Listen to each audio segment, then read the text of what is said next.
The air felt heavy, not because of the weather, but because of the relentless pressure bearing down on their shoulders.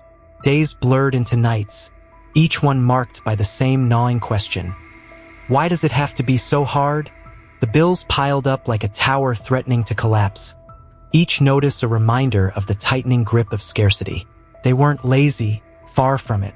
Every waking hour was spent striving, sacrificing, and doing what needed to be done.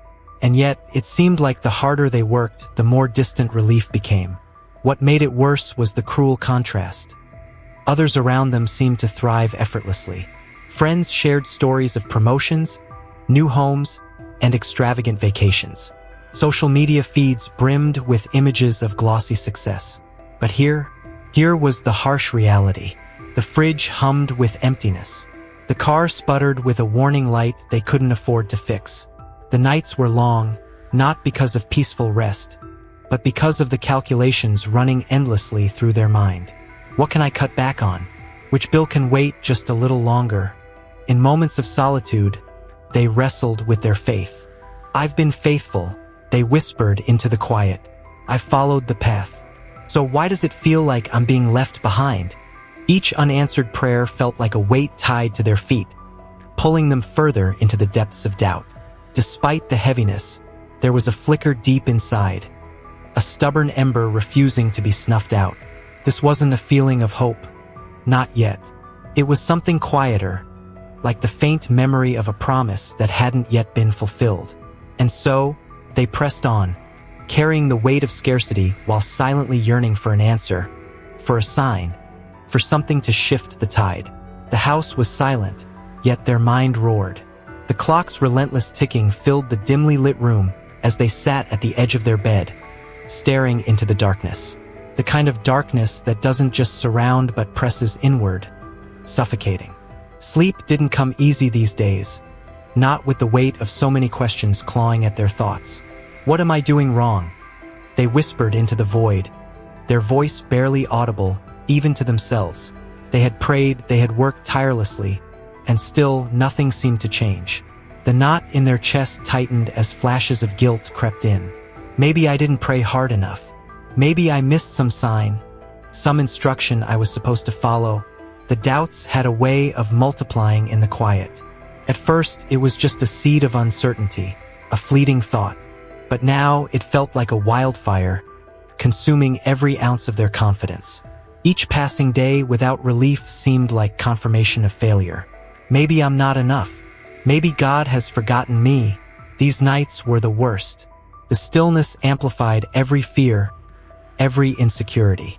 Bills unpaid, food running low, a job that drained their spirit without replenishing their wallet. There was no escape from the endless cycle of worry. The future loomed like a shadow, vast and uncertain, while the present felt like a trap.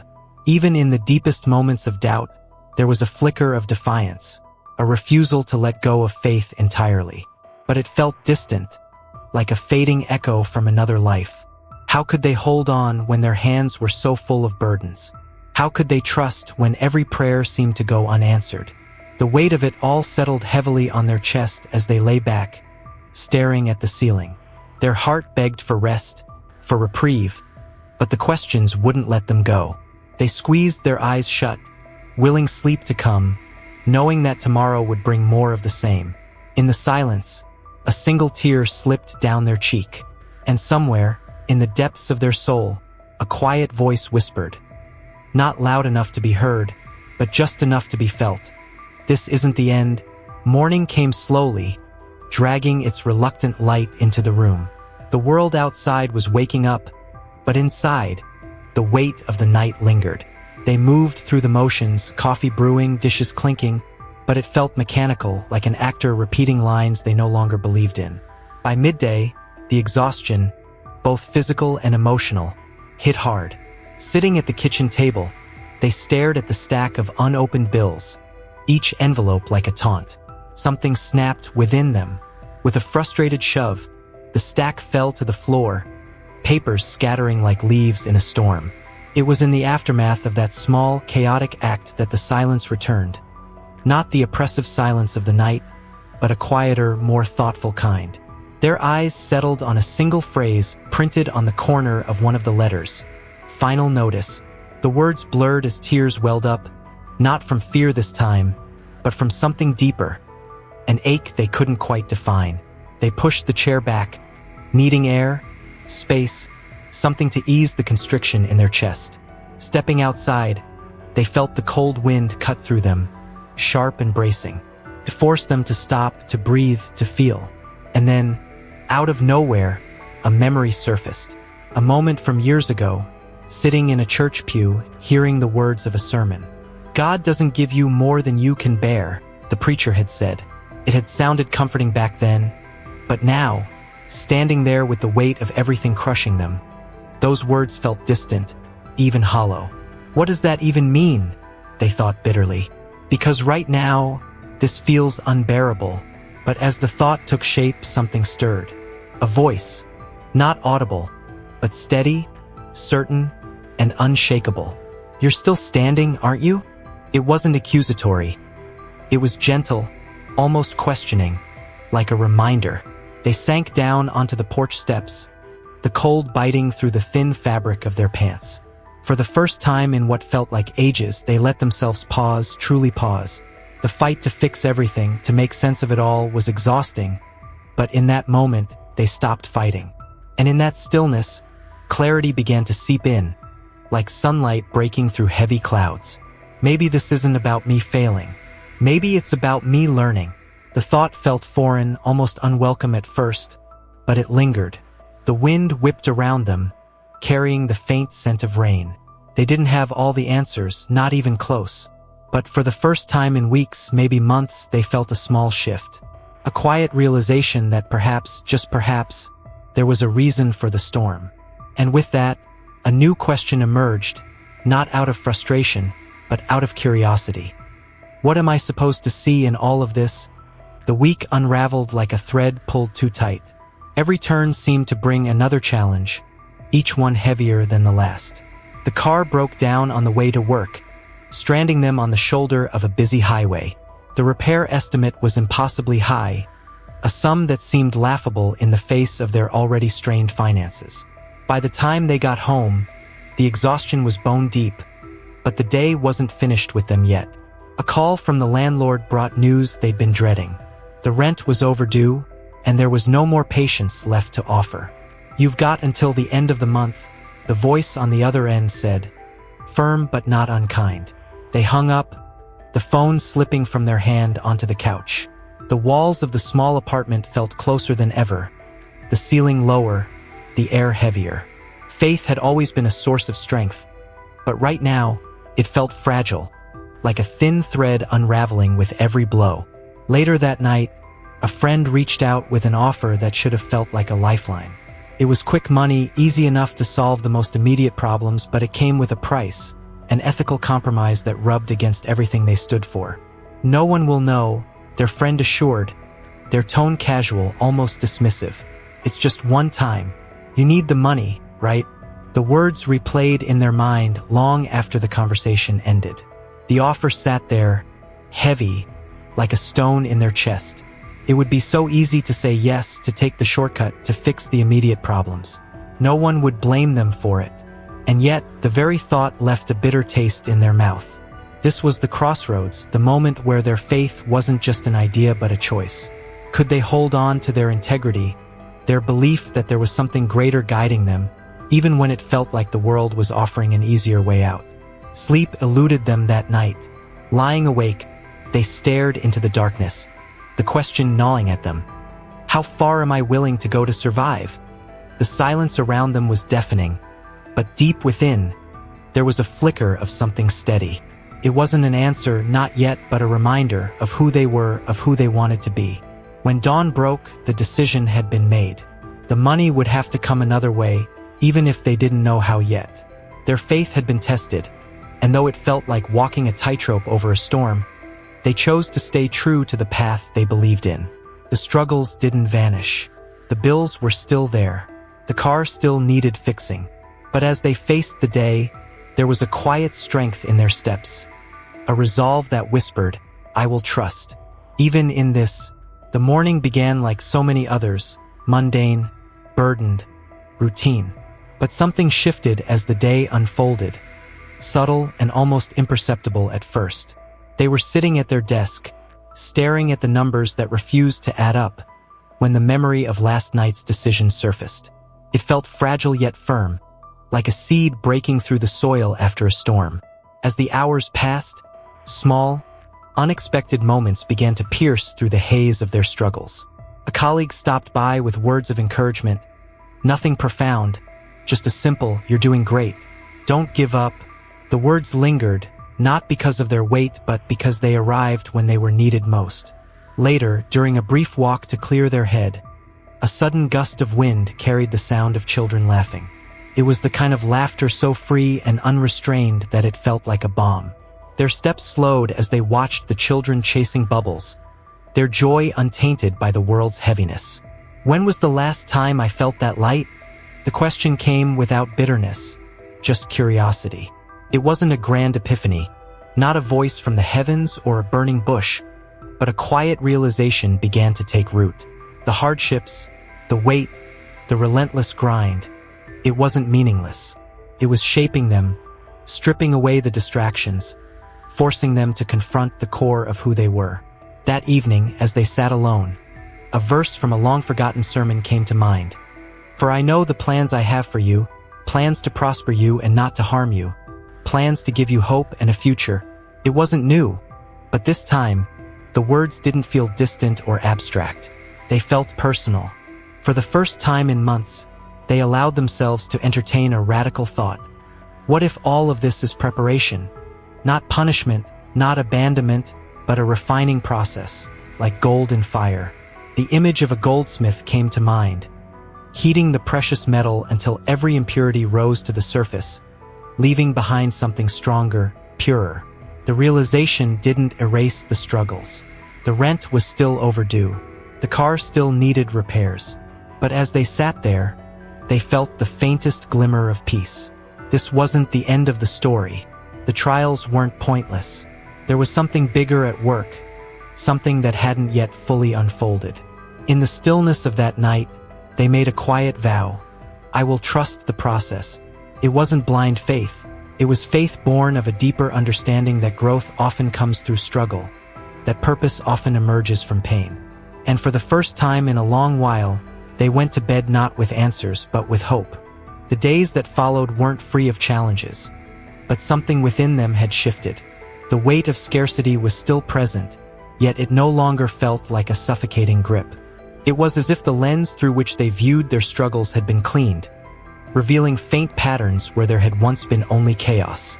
They began their morning differently. Instead of diving straight into the demands of the day, they paused. A simple prayer, not of desperation this time, but of acknowledgement. "I don't know where this is going, but I trust you." The words felt small, but they carried weight, like a stone thrown into a still pond, rippling outward. Throughout the day, they started to notice things they'd overlooked before. The kindness of a neighbor offering a small favor. The way the sunlight streamed through the window, painting the room in gold. These weren't solutions to their problems, but they were moments that softened the edges of their struggle. Their approach to the bills on the table changed too. They didn't suddenly have all the answers, but instead of despair, they approached the task with calm resolve. One step at a time, they thought, organizing the chaos into manageable pieces. The most surprising change came when they began to speak differently. A friend called to check in, and instead of the usual sighs and laments, they said something unexpected. "I don't know how it's going to work out, but I believe it will." The friend paused on the other end, surprised by the shift, but the conversation that followed was filled with encouragement instead of shared complaints. At work, a colleague asked how they were holding up. This time, they didn't deflect with a forced smile or a vague, "I'm fine." Instead, they admitted, "It's tough, but I'm learning to see it differently." The honesty opened a door to a connection they hadn't expected.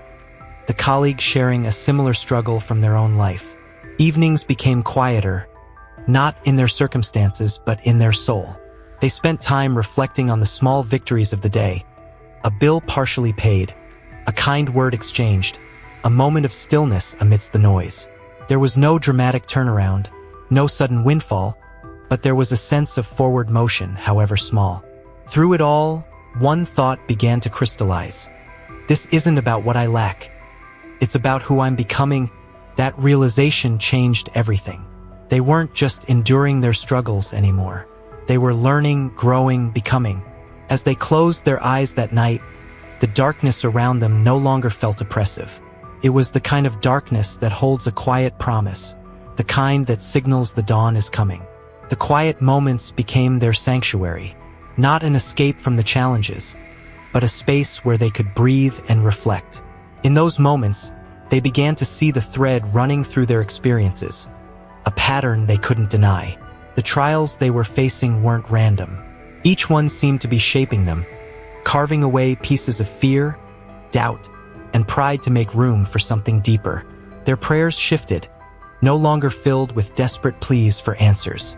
Instead, they became conversations, honest, raw, and open. "I don't understand, but I'm listening," they would say. And though the answers didn't come immediately, there was a growing sense of peace in simply being heard. One day, a conversation with an old mentor brought a phrase that lingered. "God isn't just interested in what you do. He's invested in who you're becoming." Those words struck a chord. The hardships weren't obstacles to be avoided. They were lessons meant to be embraced. The cracks in their foundation weren't failures. They were openings for something greater to take root. Their daily routines began to reflect this new understanding. They found themselves waking up with a renewed sense of purpose, even when the challenges loomed. Instead of seeing the unpaid bills as insurmountable, they saw them as opportunities to trust, to plan, to grow. The spiritual preparation wasn't always easy. There were still moments of frustration, times when the weight of their circumstances felt like too much. But in those moments, they began to lean into something bigger than themselves. "This isn't mine to carry alone," they would remind themselves, and the simple act of surrender brought unexpected strength. They started noticing the changes in their own heart. Patience, once a fleeting virtue, began to take root. Gratitude grew, not for the lack of struggle but for the clarity and growth it brought. Their relationships deepened, as their honesty and vulnerability created space for others to share their burdens as well. One evening, as they sat with an old notebook, they wrote down a realization. "This journey isn't about the destination. It's about being ready when I arrive." The words felt right, like the truth they had been circling around for weeks. Each challenge now felt less like an attack and more like a teacher. The struggle wasn't just forming resilience, it was building character. They were being prepared for something they couldn't yet see, but they knew it required this kind of refinement. The spiritual preparation wasn't a single moment or a grand event. It was a quiet, steady process, a transformation taking place in the stillness of their heart. And as they lay down that night, they found themselves whispering words they hadn't spoken in years. "Thank you." It started with a conversation. A colleague at work, someone who always kept things light and impersonal, hesitated at their desk. Their usual smile faltered, replaced by an expression that seemed almost fragile. "Can I ask you something?" they said, their voice softer than usual. "How do you stay so calm? I know things haven't been easy for you, but it's like you have this peace about it." The words caught them off guard. They hadn't realized anyone noticed the changes. For a moment, they considered brushing it off with a simple response, but something within urged honesty. "It hasn't been easy," they admitted, their tone steady, "but I've started to see things differently. The struggle hasn't gone away, but I've learned that it's shaping me. It's hard to explain, but it's like, the more I trust, the lighter the weight feels." The colleague nodded slowly, their eyes glistening with unspoken emotions. "I needed to hear that," they said quietly before walking away. Moments like that began to multiply. A neighbor stopped them to share their own difficulties, and the conversation shifted into something deeper. At the grocery store, an older woman struggling to pay for her items inspired a small act of kindness that felt larger than the moment itself. The transformation wasn't just internal anymore. It was spilling over, touching those around them. Their quiet resilience became a beacon for others who were silently battling their own storms. Each interaction, no matter how small, carried a new weight, a new significance. One evening, as they were preparing dinner, a friend called unexpectedly. The conversation started light but quickly turned serious. The friend's voice trembled as they confessed to feeling overwhelmed, lost, and defeated. "You're the only person I felt like I could call," they admitted. "I don't know why, but I feel like you'd understand," and they did. Every word their friend spoke mirrored the battles they had faced, the nights of doubt, the crushing weight of scarcity. But now they had something to offer, encouragement born not from theory, but from experience. "It's hard," they said softly, "but I promise you this isn't the end. Sometimes the struggle isn't about what you're losing, it's about what you're learning. And when you come out the other side, you'll see it too." The friend's gratitude was palpable, but it wasn't just the friend who felt lighter after that call. There was a quiet joy in knowing that their pain had a purpose beyond themselves. It wasn't just about survival anymore. It was about helping others find their way through the same darkness. The impact of their journey became undeniable. The lessons learned in the fire weren't just refining them. They were igniting something greater in the lives of others. And for the first time, they began to see the outline of the bigger picture, a purpose far beyond what they had once believed. The call came unexpectedly. They were sitting at their desk, sorting through papers, when the phone buzzed. It wasn't a number they recognized, but something nudged them to answer. On the other end, a calm, professional voice began to explain. An opportunity, one they hadn't applied for, had surfaced through an old connection. "It's a temporary role, but it pays well," the voice said. "We think you'd be a perfect fit. Can you start Monday?" They agreed, stunned by the timing. The role wasn't just temporary. It was exactly what they needed. The pay was enough to catch up on rent, address lingering bills, and still have a little left over. The first paycheck came, and for the first time in months, they could breathe. The pile of unopened envelopes on the kitchen table grew smaller with each payment. The refrigerator, once sparse, was now stocked. The car, which had been a constant source of stress, was finally repaired. The relief was immense, but it didn't feel like it once might have, a victory to celebrate wildly. Instead, it felt like confirmation, the kind that comes after a long, grueling race. This wasn't just about money. It was about the journey that had prepared them to handle this blessing with open hands and a clear heart.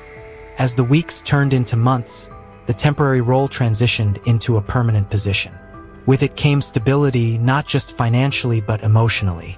They could plan, save, and even dream again. Yet, something had changed.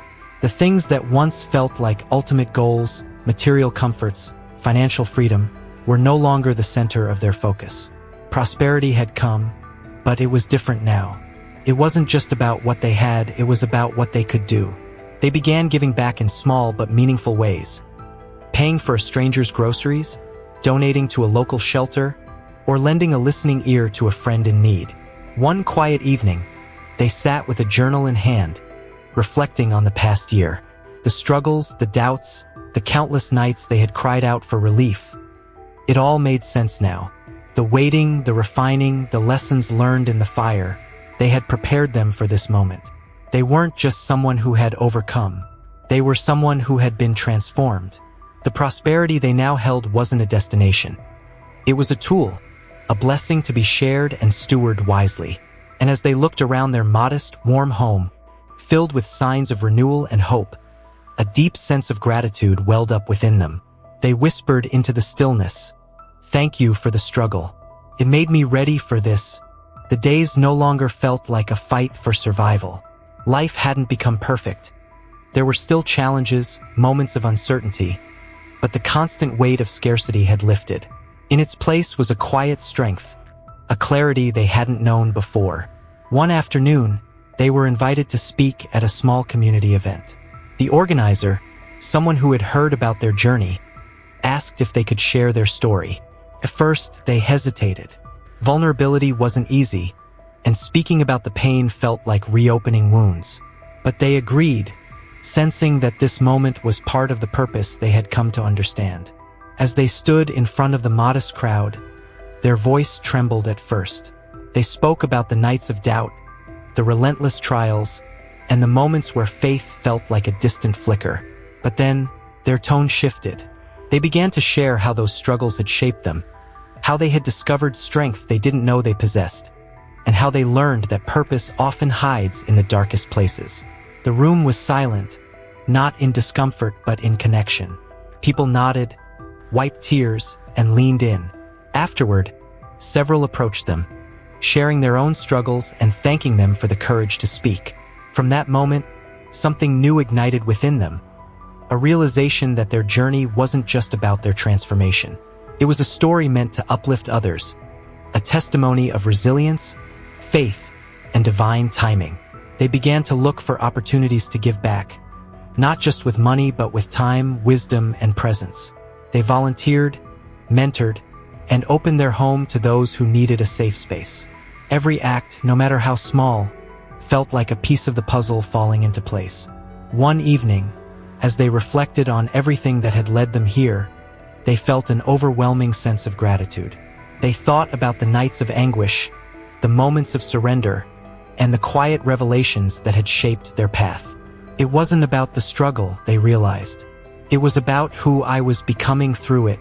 Their calling was clear now, to live as a steward, not just of material blessings but of hope, faith, and love. They knew the journey wasn't over, that life would continue to bring its challenges. But they also knew they were no longer the same person who had started this path. With a heart full of purpose, they whispered a prayer into the stillness of the night. "Use me, however you will. I am ready." And in that moment, they knew that every step, every tear, every question, every breakthrough had been preparing them for this. The journey wasn't just theirs anymore. It was a light meant to guide others home.